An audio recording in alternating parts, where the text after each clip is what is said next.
Hello guys, कैसे हैं आप लोग? आज से अच्छे होंगे। आप लोगों की पढ़ाई अच्छी से चल रही होगी। आप सब लोगों का एक बार फिर से आपके अपने ऑनलाइन प्लेटफॉर्म प्रयाग एकेडमी में बहुत बहुत स्वागत है। और आज हम लोग उपस्थित हुए हैं यूपी ट्रिपल एससी से निकली हुई वैकेंसी के विषय में जानकारी देने के लिए, यानी कि यूपी ट्रिपल एससी से निकली हुई जानकारी। और ये है वैकेंसी निकली हुई है सहायक सांख्यिकी अधिकारी, सहायक शोध अधिकारी सांख्यिकी के विषय में। शुरू करें इससे पहले आप लोगों से रिक्वेस्ट है, चैनल में नए हैं अभी तक सब्सक्राइब नहीं किए हैं तो ज़रूर सब्सक्राइब कीजिएगा और अपने ग्रुप्स में शेयर भी कर सकते हैं यदि जानकारी अच्छी लगती हो तो चलिए,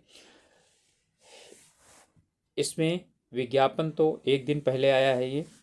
और ऑनलाइन जो यानी कि इसमें शुल्क जमा करना है या ऑनलाइन जो अप्लाई करना है वो 21 अप्रैल से शुरुआत होगा और अंतिम तिथि है 11 मई। ठीक है, और 18 मई तक जो है उसमें शुल्क में यदि कुछ गड़बड़ी हुई है तो उसे परिवर्तित किया सकता है। यह शुल्क को जो है कई बार ऐसा होता है कट चुका होता है और शुल्क जो है वो दिखाता नहीं है। ओके, तो जो है इसमें 21 तारीख से 21 अप्रैल से और 11 मई तक अप्लाई किया जा सकता है। कुल जो है इसमें इसके लिए दिया हुआ है सब 929 पदों के लिए यानी इसमें भर्ती निकली है। कुछ यानी जो वैकेंसी हैं वो बैकलॉग भी हैं। ठीक है, तो बैकलॉग वालों के लिए तो वैकेंसी है वो रिजर्वेशन वालों के लिए है। ओके, तो इसमें सहायक सांख्यिकी अधिकारी और सहायक शोध अधिकारी सांख्यिकी के लिए 929 पदों के लिए वैकेंसी निकली हुई है। और इसमें ऑनलाइन आवेदन करना है यूपी ट्रिपल एससी में जा करके। और जब यानी ऑनलाइन होगा तो इस वाले में पूरा यानी कि देना पड़ेगा जितना भी दिया हुआ है ये जो मांग रहा है। इसके बाद इसमें जो यानी कि आवेदन है लॉगिन करने के बाद इसमें जो प्रारंभिक अर्हता परीक्षा 2025 है उसके द्वारा इसमें जो है ना, जैसे नाम, पिता का नाम, माता का नाम, उत्तर प्रदेश का निवासी होने संबंधी विवरण, श्रेणी EWS 37 आरक्षण से संबंधित विवरण, जन्म तिथि, लिंग, वैवाहिक स्थिति, संपर्क नंबर, ये सब क्या हो जाएगा, अपने आप आ जाएगा। ओके, और जो है इसमें अभ्यर्थी जो है इसमें सेलेक्ट करके और जो है पदों का, जिन पदों के लिए यानी वो सेलेक्ट करेगा वही जो है ना स्वीकार किए जाएंगे। और इसके लिए पहले क्या करना है, आप लोगों को अच्छी तरीके से देख लेना है कि योग्यता जो है वो हम इन्हें उसे पूरा कर पाते हैं या नहीं कर पाते हैं। ठीक है, यदि योग्यता धारण करते हैं तो यस यानी कि करेंगे, और यदि नहीं करेंगे तो कुछ ऐसे हैं जिनमें कि जो है उसे वो लेगा ही नहीं। इसके बाद लास्ट में इंटर वेरिफिकेशन जो है ना, यानी कि कोड जो होगा, ठीक है, कैप्चा कोड वो डालते हैं और सबमिट कर देते हैं। फोटो हस्ताक्षर अपने आप ले लेता है, बदलना चाहें तो बदल सकते हैं। ओके, और दूसरे जो विवरण है वो आएंगे तो उनको यस या नो करते चले जाना है आगे। ओके, और फिर इसके बाद घोषणा हो जाएगी और जैसे ही सबमिट हो जाएगा तो उसके बाद बैंक द्वारा यानी ऑनलाइन फीस जमा हो जाएगी। बस फीस के लिए यहाँ पर ये है, इसमें आरक्षित हो अनारक्षित हो कोई भी हो सभी के लिए 25 रुपये फीस जो है वो लगेगी। ठीक है, तो इसमें जिनका भी है जो यानी कि सभी को, क्योंकि सभी का यानी इसमें कोई छूट नहीं है, 25-25 रुपये ये प्रोसेसिंग शुल्क होता है तो ये सभी को जमा करना पड़ेगा। आवेदन शुल्क और ऑनलाइन प्रक्रिया शुल्क है ये जो है बाद में जो है मेरिट जारी की जाएगी कि जो शॉर्ट लिस्ट किए जाएंगे, ठीक है, उन्हें परीक्षा में बुलाए जाने के लिए प्रिंट आउट लेना है। इसमें कह रहा है कि यदि आपने अप्लाई कर दिया है तो संशोधन कैसे करेंगे।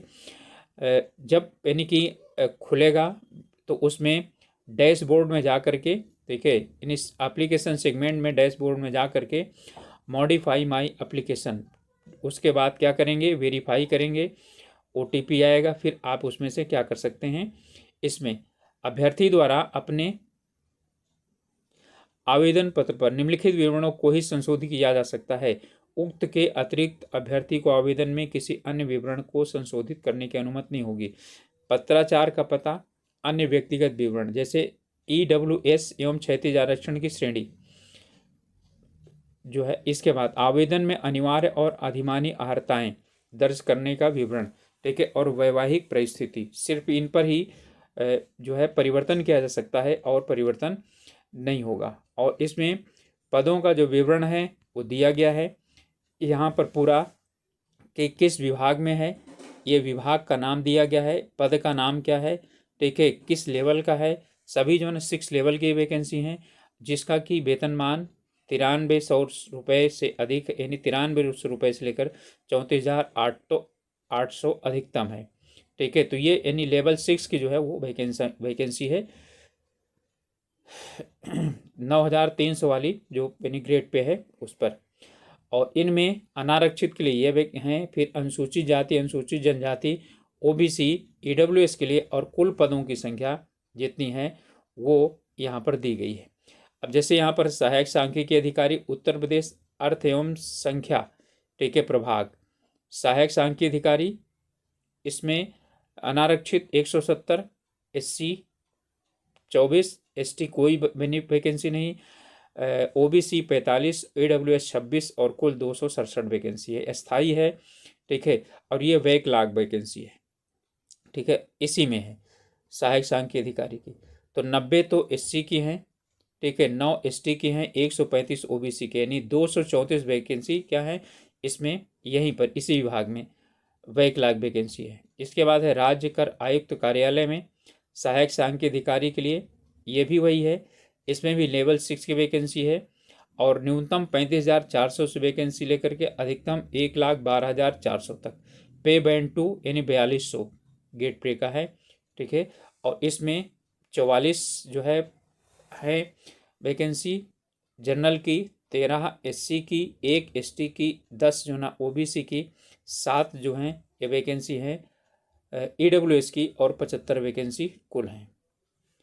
इसी तरह से, ठीक है, सहायक यानी कि अधिकारी कार्यालय प्रधान वन संरक्षक, ठीक है, तो इनमें दोनों में है 22 यानी कुल वैकेंसी 54 है, ठीक है, बैकलॉग वैकेंसी 14 है।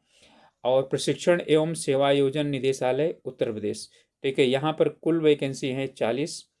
और राज्य नियोजन संस्थान यानी नवीन प्रभाग बनाया गया है, यहाँ पर कुल 36 वैकेंसी आई हुई हैं, ओके।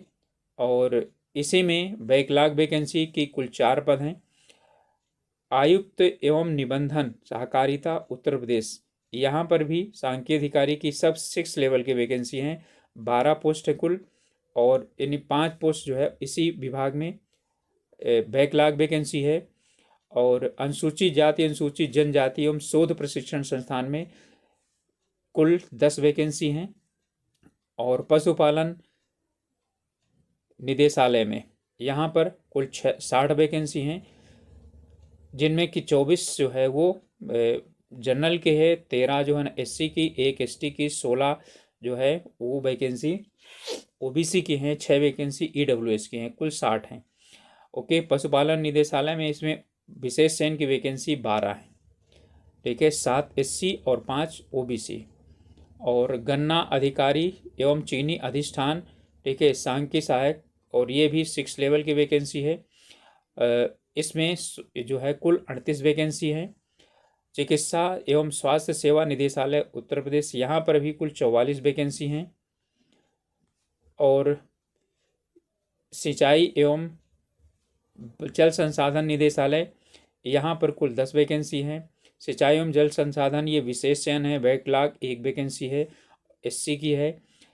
वित्तीय योजना और संस्थान निदेशालय सहायक शोध अधिकारी, ठीक है, ये इसमें 12 वैकेंसी हैं, इसी में बैकलॉग वैकेंसी 10 हैं, ओके। तो कुल यदि देखा जाए तो कुल 344 वैकेंसी जनरल की हैं, 211 वैकेंसी एससी की हैं, 12 वैकेंसी एसटी की हैं, 300 वैकेंसी ओबीसी की हैं, और यहाँ पर 62 वैकेंसी ईडब्ल्यूएस की हैं, ठीक है, कुल 929 वैकेंसी है, ओके। यहाँ पर क्षैतिज आरक्षण भी दिया गया है इनमें, यानी कि स्वतंत्रता संग्राम सेनानी के लिए कितनी है, यानी कि ये जो है दृष्टिबाधितार या जो और भी दिए गए हैं, यानी कि PW वाली श्रेणी में जो आते हैं उनके लिए है, ठीक है। और सैन्य से वियोजित हैं महिलाओं की कुल वैकेंसियां, और यहाँ पर उत्कृष्ट खिलाड़ियों के लिए, ठीक है। तो यहाँ पर यानी कि जो दिया गया है अर्थ एवं संख्या वाले में, तो जो है ना 5 वैकेंसी इनके लिए है, और PW के लिए कोई वैकेंसी नहीं है, ठीक है। सैनिकों के लिए 13 वैकेंसी और है, 53 वैकेंसी, और 5 वैकेंसी उत्कृष्ट खिलाड़ियों के लिए, ठीक है। और यहाँ पर सभी का दिया गया है, और कुछ ही पद ऐसे हैं जिनमें कि PW वालों के लिए कुछ यानी कि वैकेंसी दी गई है, ओके। तो इनमें जो है दिया गया है 12 वैकेंसी कुल, यहाँ पर यानी कि 12 वैकेंसी आती है सैनिकों के लिए, ठीक है। और 6 और 2 8 1 9, ठीक है। कुल वैकेंसी जो है ना ये उसमें उनकी हैं। PW की वैकेंसी 38 वैकेंसी जो हैं वो कुल मिलाकर के जो सेना से वियोजित हैं उनके लिए, और 179 वैकेंसी हैं, ये वैकेंसी महिलाओं के लिए, ठीक है। 12 वैकेंसी कुल कुशल खिलाड़ियों के लिए, ओके। तो आरक्षण सिर्फ उत्तर प्रदेश वाले वो निवासियों को मिलेगा। अब यहाँ पर देख लीजिए आप लोग कि इसकी योग्यता क्या होनी चाहिए।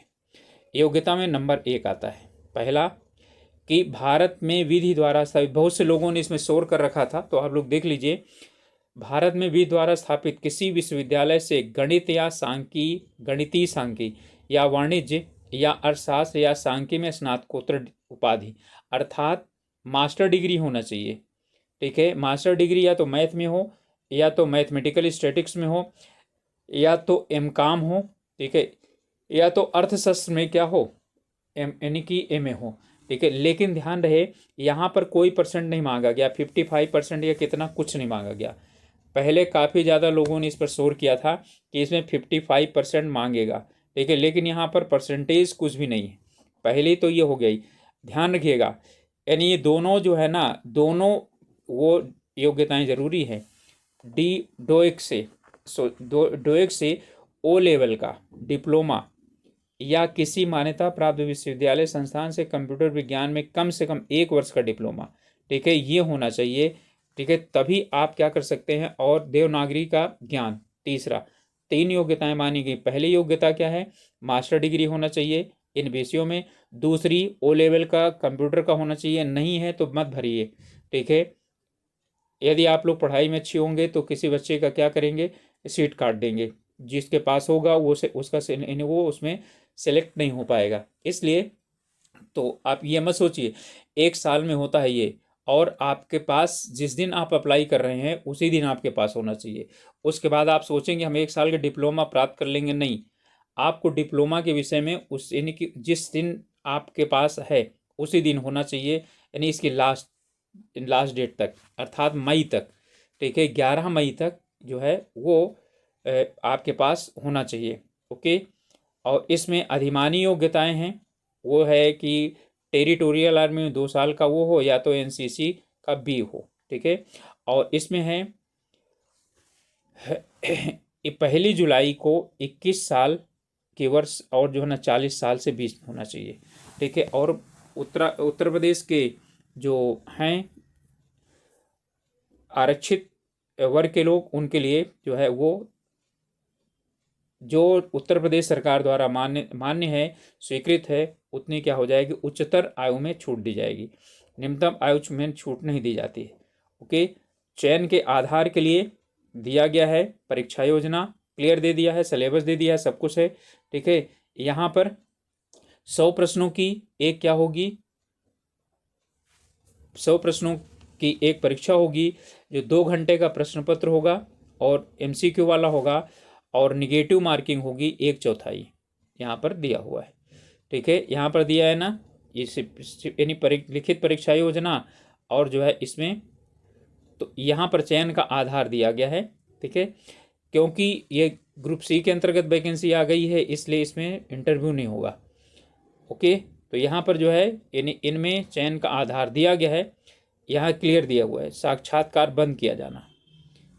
ओके, तो इसमें द्विस्तरीय एवं द्विस्तरीय परीक्षा प्रणाली के अनुसार जिसके अंतर्गत मुख्य परीक्षा के लिए वही अभ्यर्थी आवेदन कर सकते हैं। एक स्तरीय हो चुकी है, और दूसरा जो है ना, यानी कि इसमें उत्तर प्रदेश निर्गत शासन के अनुसार की जाएगी, और यानी कि आधार लिखित परीक्षा है, सिर्फ और सिर्फ यही लिखित परीक्षा होगी, इसके आधार पर क्या हो जाएगा, सिलेक्शन किया जाएगा। अब इसमें आएगा क्या क्या, तो इसमें भाग 1 है, ठीक है।